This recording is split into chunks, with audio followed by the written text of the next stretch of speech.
Hello and welcome back. Excited for another week of Zohar.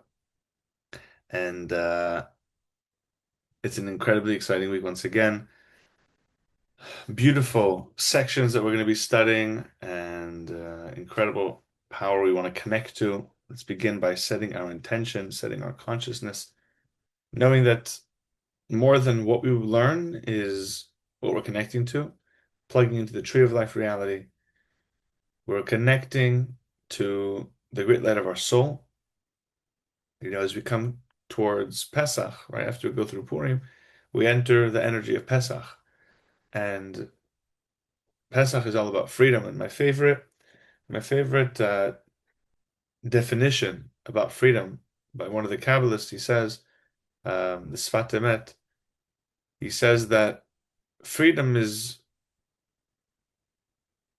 freedom is a connection, a knowledge connection to the soul. If a person does not know their soul, if a person is not connected to their soul, then they're not free.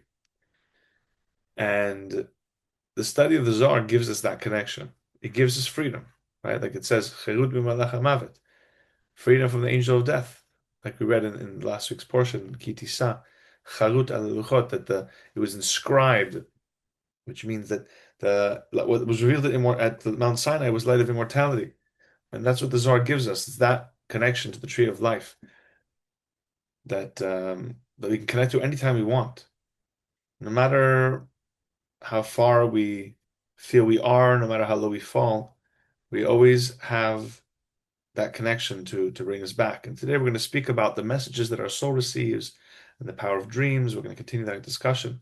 So we really want to meditate that as we're beginning this study, reminding ourselves, like we do every day, this is not just, you know, time that we're learning new things, but it's really that we're awakening the power of our soul. We're connecting more deeply with our soul. We're getting to know our soul. We're being able to identify our soul. We'll be able to receive the light of our soul, the messages of our soul, and plug into the Etz Chaim consciousness, the tree of life. We're meditating through the study. We also transform all aspects of limitation within us, all aspects of ego, of hatred, of selfishness, of negativity, to reveal the great light of our soul. And we're meditating that we are studying directly from Rav Shimon Bar Yochai, directly from the Creator, receiving the messages that we need to receive today. With deep appreciation for this merit that we get to study and be living in such a blessed time and do what we can to help share this light. With the prayer of the Ari opening up our hearts, preparing our consciousness for this revelation. ריבון העולמים ואדוני אדוני אברהם מסליחו מודים לך לפניך אדוני אלוהינו בדבותינו וקידהו וישתחו ושקר אותנו תורתך ולעבודתך עבודת הקודש ונתת לנו חלק בסודות תורתך הקדושה ואנמך הנה שעשיתי מענך סגדו כזה על כן אנחנו מפליטים לך ענוננו לפניך שתמחו ותסלח לכל חטאותינו ועוונותינו ואל יהיו עוונותינו מבדילים בינינו לבניך וכן יהי רצון לפניך אדוני אלוהינו בדבותינו שתכונן את לבבינו ליראתך ולדעתך ותקשיב אוזניך לידעון אלה ותפתח לבבינו הערב בסודות תורתך ויהיה למדנו זה נחת אור לפני חיסך בדרך כיח ניחוח. ותציל עלינו עומק כל נשמתנו וכל בחינתנו, ושנוצצו נוצצות לבדך הקדושים, אשר ידם גדית את דבריך לעולם, וזכותם וזכות אבותם וזכות תורתם ותמימותם וקדושתם, יעמוד לנו למען הקדושה בדברים האלו, ובזכותם תאר עינינו, ומה שאנו לומדים כמאמר נעים זמירות, ישראל גלנה והביטה נפלא מתורתך. כי אדוני ייתן חוכמה מפיו דעת ותבונה, יהי רצוני מפיו והגונים ולפניך אדוני צורי וגואלי. So we're continuing from paragraph 87. Just as a note, I know that we had a clock change in the United States. Um, Anywhere else? I can't remember where else had a clock change. But either way, if anywhere else also had, so our times are a little different depending on where you live right now. So, um, well, if you're here, you don't need to hear this message.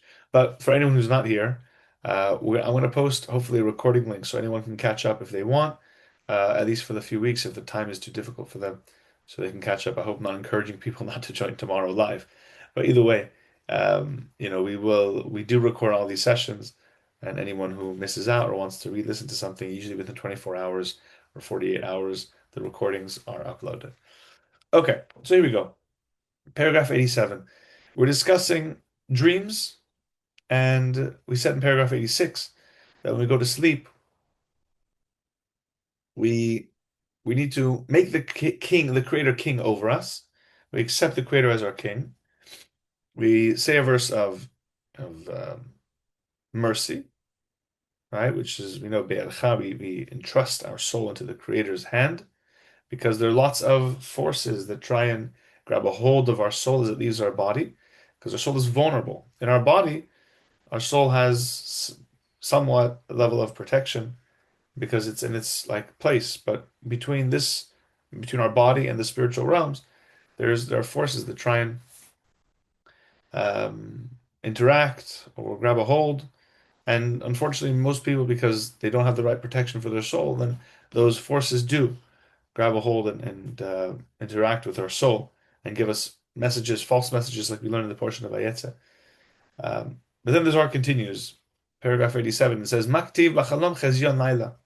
In the verse we're just studying in the book of Job, it says, in a dream, in a night vision, or a vision at night, when people sleep, when people are lying in their bed and they sleep, and the soul leaves them. The soul leaves that person while he sleeps. As it says in the verse, bitnumot alei mishkav, and the next verse says, Az yigle ozen anashim. While they slumber in their beds, then everyone's understanding is open, or everyone's ears are open. Something happens when we sleep. We open up to hear things. We open up to receive messages. The Creator reveals, notifies that soul through that level that is responsible for dreams, which is the angel Gavriel, the angel Gabriel. The soul is notified through Gabriel what is going to happen in the world. Specifically, what's going to happen, um, what's going to um, what's going to happen today for that person or in the world today. O milin inun milin kefum inun hirhurin deliba. Or certain matters that come through a person's thoughts, from the thoughts of their heart. So Rav Ashlag clarifies, some things are going to be true, some things are going to be lies, or there's going to be a mix of both.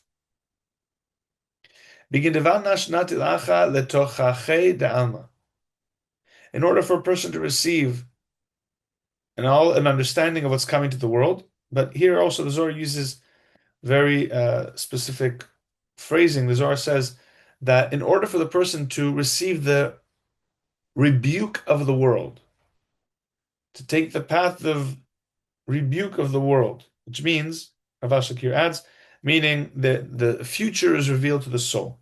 The future of what's going to happen to this world is revealed to the soul. Now, why is that rebuke?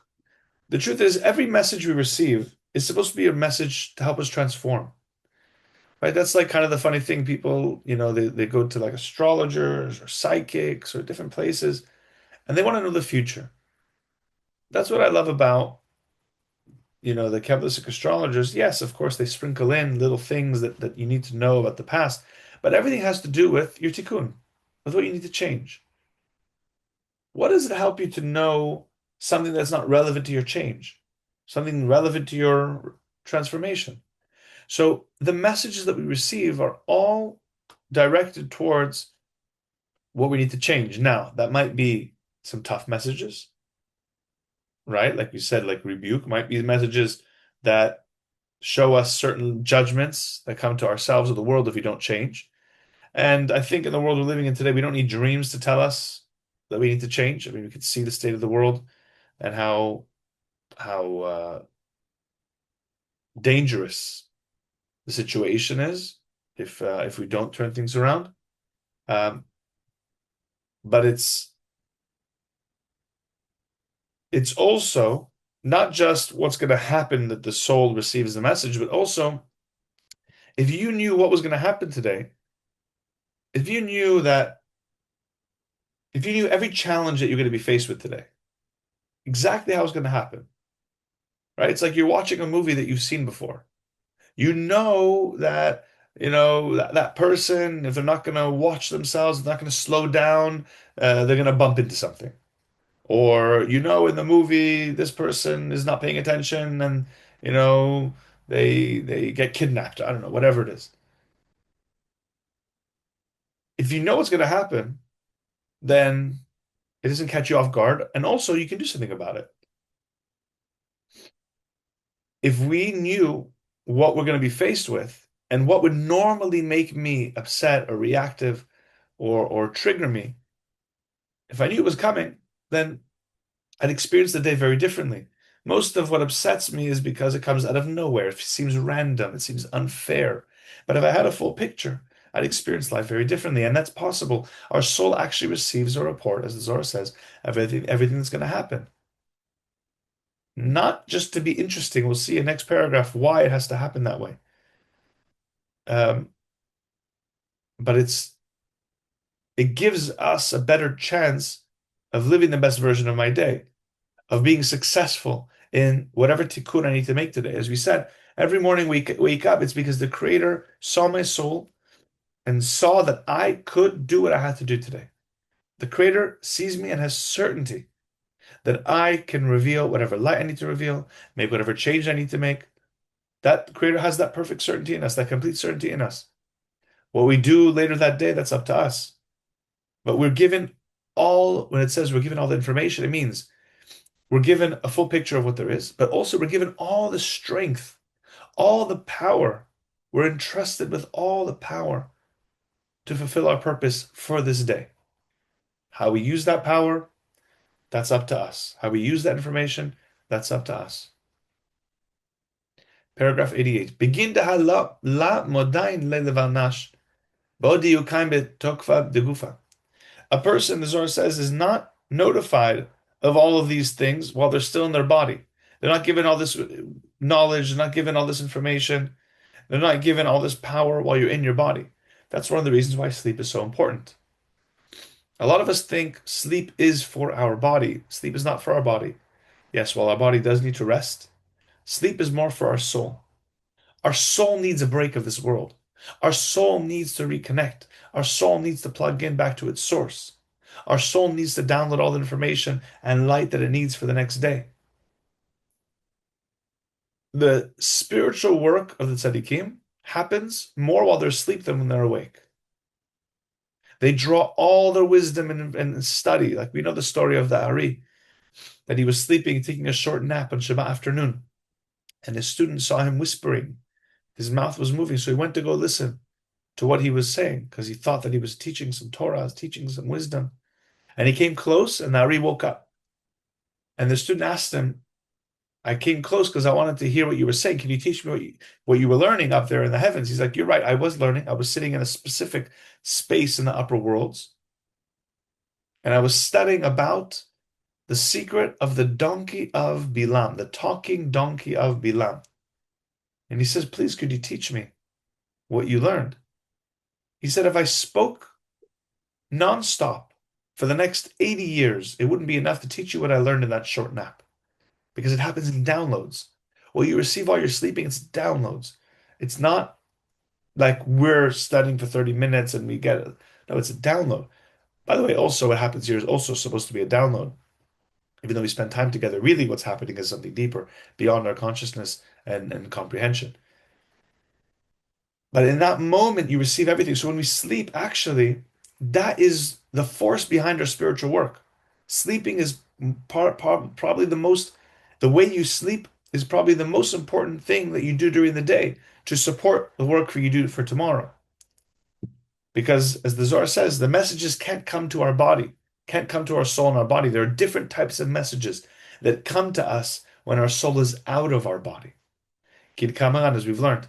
Ela malacha oda nishmata. The angel notifies the soul. V'nishvata levanash, and the soul reveals everything to the person, to the body. V'hu chelma iu mid'ela, and that dream, because a dream comes from the soul which is above. Kanishmati nafkin migufe, when the soul leaves the body, v'salkin kol chad v'chad kifum ache, and every soul goes to where it needs to go, to its specific place according to its elevation, its merit. That's also, by the way, why the Ari, it says in the writings of the Ari, that the Ari would tell his students specifically what to study before going to sleep, because the soul elevates to certain places and it receives messages. And he would tell them, read this psalm before you go to sleep, because your soul tonight is going to this place. And this will prepare your soul for what it needs to receive. Prepare your consciousness to be able to receive that message the next day. And read this verse from the book of Job, and read this from the book of, Genesis. He would tell them what to read, what to study, what to meditate on before going to sleep, so they can receive the perfect download as they're up there. He knew where their soul would elevate to, which tzaddikim, and which chambers and angels and everything it would receive. He could see that. That's why it's very important to study before we go to sleep. It doesn't mean we need to do, a whole long session, but even just reading a little bit of Zohar, even just reading, the bedtime Shema before we go to sleep, which has different prayers and messages and psalms and helps our soul elevate. It's possibly the most important thing you do, which is going to prepare you for all the messages that your soul needs to receive. Continuing on 89. There are many levels upon levels in the secret of dreams. They're all in the secret of wisdom. Come and see. A dream is one level. A vision is another level. And prophecy is another level. And they're all levels upon levels, one upon the other. Because, as Ramasha clarifies, dreams are the lowest level, which is beneath visions, which is beneath prophecy. And Rav here reminds us that in paragraph 45 and 50 in the portion of Vayetze, we went through all of this, explaining where each of them received their level from, how the prophecy is manifested.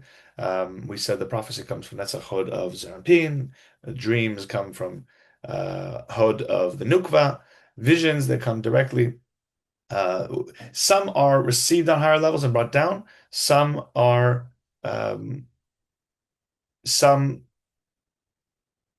just downloaded in the lower level. So if you want, you can go back to there. Maybe we can link those sessions so you can study those a little more deeply.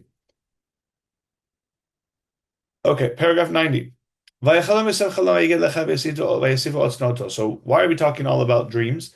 Because we're speaking about Joseph's dreams and the level of messages and prophecy that he had, but also what it caused, what happened because Joseph shared his dreams with his brothers.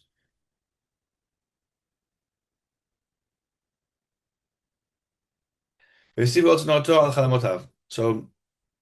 the Zohar quotes that Joseph had a dream and he told his brothers, and they continued to hate him. They hated him even more. They continued to hate him. And then it says, they hated him specifically because of his dreams. Mehacha, from here we learn. It's a person should not tell their dream to anyone unless that person loves you. Do not tell your dreams to people who do not love you, who do not have the best desire for you, who do not know how to listen to dreams properly. It's important to be mindful of who you share your dreams with. V'ilav, and if the person doesn't love you, doesn't care for you, doesn't have the best wishes for you, iyu garimle, that person can cause harm, can cause The opposite of that dream or can mess with the message in that dream.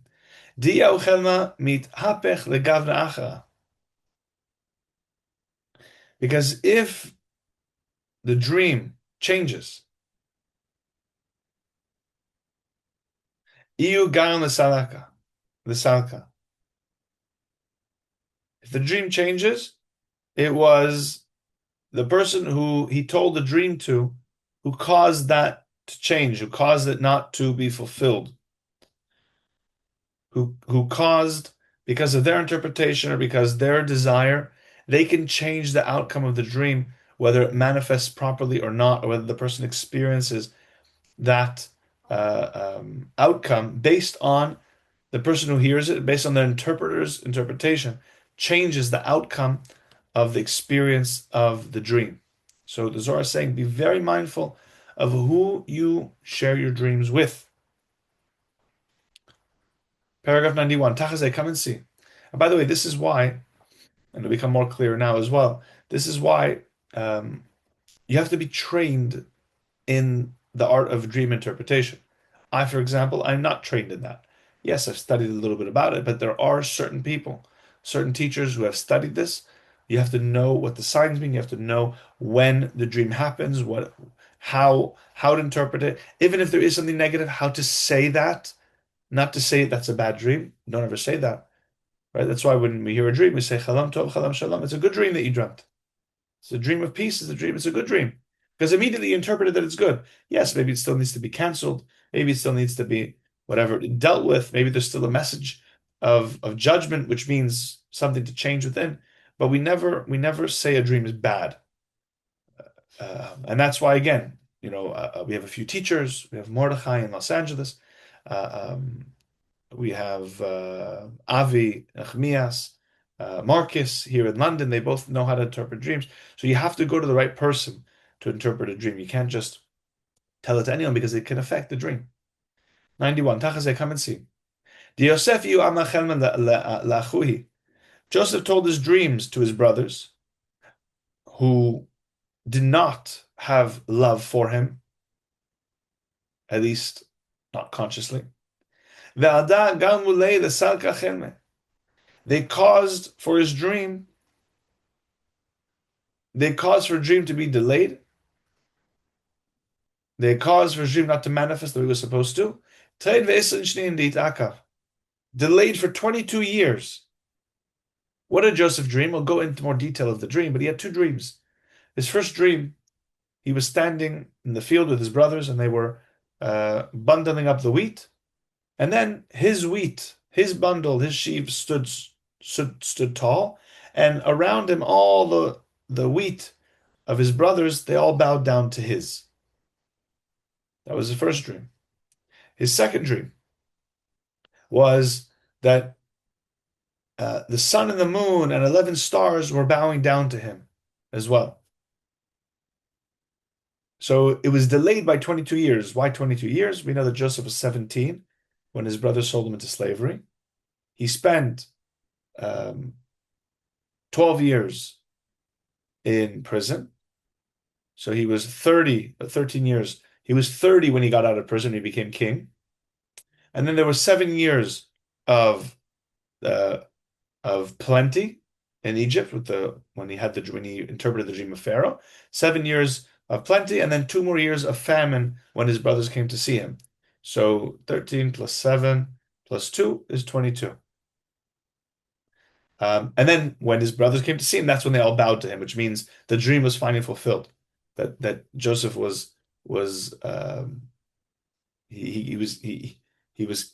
he ruled over them, which is how it's supposed to be, but not through the way that it happened. I mean, I guess if it happened, it was supposed to happen that way, right? But they changed the outcome based on their hatred. Rabbi Yosef says, Minalan, how do we know that a person that the hatred of a person prevents the dream from manifesting? Dichtiv, as it says, Vayosifu od sna'oto, that it says that they hated him even more because of his dream. And it was because of their hatred. Ma'asenoto, what does it mean they hated him?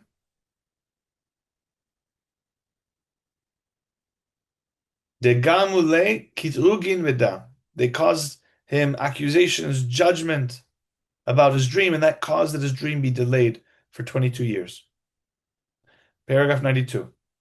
Maktiv, what does it say? So, by the way, also, we'll see later, when it says that when Jacob heard that about Joseph's dreams, it sounds like Jacob was upset about the dream, that Joseph thinks that Jacob and his father, everyone's going to bow down to him. It sounds like Jacob's upset about the dream, but Jacob wasn't upset about the dream.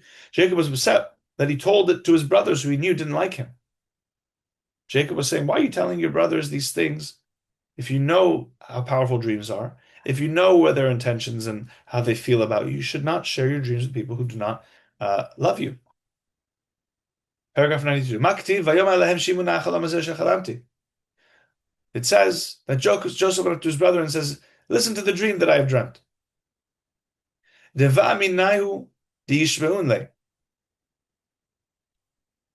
He wanted them to listen to his dream. They wanted to he wanted to tell them about the dream and notify them about the dream, which means tell them about what's coming.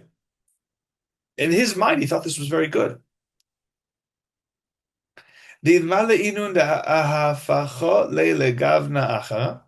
it wasn't for them who transformed, switched the dream, changed the interpretation of the dream, it would have happened. But instead, they said, when they heard his dream, his brother said to him, will you reign over us? Will you have power over us? And they hated him even more. They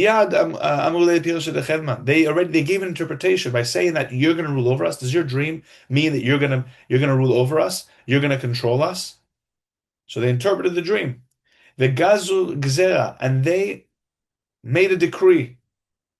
And therefore they hated him even more. Because of their interpretation, saying, you think you're going to rule over us? Meaning they're delaying that rule. They're pushing it away. They pushed away his control. And the dream interpreted a different way, or it was delayed in its manifestation. And when it said they hated them, it means that they caused judgment, accusations, judgment upon him in his dream. Paragraph 93. So the Zohar is telling a story, a lesson between Rabbi Chia and Rabbi Yosef, who were sitting with Rabbi Shimon.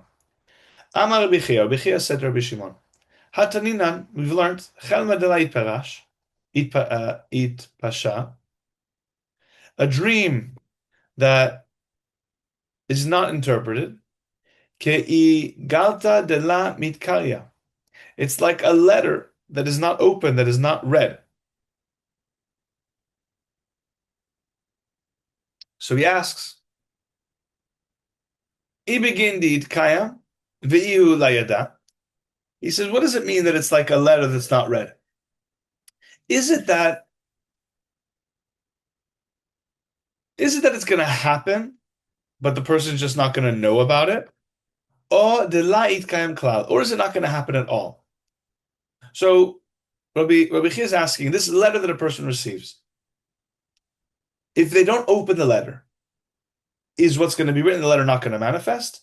Or is it going to happen anyway? Or is it not going to manifest because he didn't read it? So does the interpretation of the dream determine whether the dream manifests or not? Amalei, Rabbi Shimon answers him, it comes true, but the person doesn't know about it. It happens without the person's knowledge. Because there's a certain force, there's a certain power upon dreams, and it has to manifest in this world. And if the person doesn't know, and the person doesn't, if a person is not notified and a person doesn't know, excuse me. Ve'ihu la yedidea v'la yedidea I itkayam I la itkayam. He says whether a person knows or not, the dream is going to happen. Like let's say the letter is coming to tell you something. It's going to happen whether you know what's written in the letter or not. 94. Now here the Zohar teaching us an important teaching about dreams and how things happen in this world. There's nothing in this world. There's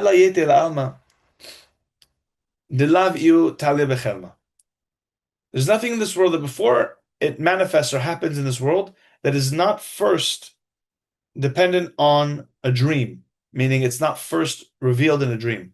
Or al yedei de charoza, or through a voice, through a spiritual proclamation or announcement. Da'ad itma, because we've learned the chol mila umila ad la yete alma, every single thing before it comes into this world, before it manifests in this world, before it happens in this world, machrazeh alei berakia, they announce about it in the heavens. Umitaman it pashat be'alman. From there, it descends down to this world. It comes into this world. V'itihiv al yedei charoza, and it comes through this voice. The Ari speaks about this also in the book of Sharuach HaKodesh, in the gate of divine inspiration. And this is all because we know all this because it says, "Ki lo ya'aseh Hashem Elokim davar ki im gala sodo el avadav hanevi'im." It says in the book of Amos and Amos, God does nothing without having revealed the purpose or without having revealed the secret to his servants, the prophets. So this is relevant when the prophets were in this world, which means nothing would happen in this world without the prophets knowing about it. V'ilav, and if not in that case, meaning in our time, for example, when we don't have prophets anymore, the prophecy was taken away out of this world, even though the level of prophecy does not reside in this world, chakime adife minivim, the chachamim, the wise ones, the tzaddikim, are on a higher level than the prophets, because we know wisdom from the Torah comes to the level of tiferet, prophecy comes from netzach and hod. So actually, a person who is connected, the sages, the tzaddikim, they are actually on a higher level than prophets. That's why that's also the vision Rav Shimon had. He asked for prophecy like the prophets, and the Creator told him, "Your prophecy is higher because you're on level of a Talmid Chacham. Chachamim is a higher level of prophecy." So it comes through the sages. Ve'ilav, and not through the stages. It comes through dreams. Ve'ilav, and if not through dreams, betzipore shmayim mishtakchei mila. It actually comes through the birds. V'haukmuan, we've learned. Rav Dari has a whole thing about this, explaining how everything that happens in this world actually comes through the birds, the chirping of the birds, the flapping of the wings of the birds. We think birds are just, kind of chirping, but actually those are like the voices, the announcements of what needs to happen in our world. That's why the tzaddikim, they would listen to the birds, they would study from the birds, they would study from all of nature, because the messages were coming through that. That's, since the level of prophecy is not revealed, all the different levels that we've spoken about before, just by sitting and listening to nature, listening to the birds, listening to those messages, a person can gain insight, a person can be guided, a person can know what's going to happen. That's the end of this chapter. We'll continue with chapter 8 tomorrow, probably 8 and 9. Start to go into the dynamic of the sale of Joseph and Joseph approaching his brothers and how the Creator was involved in all of it. Lots of love to everyone. Thank you for joining. Have an amazing day.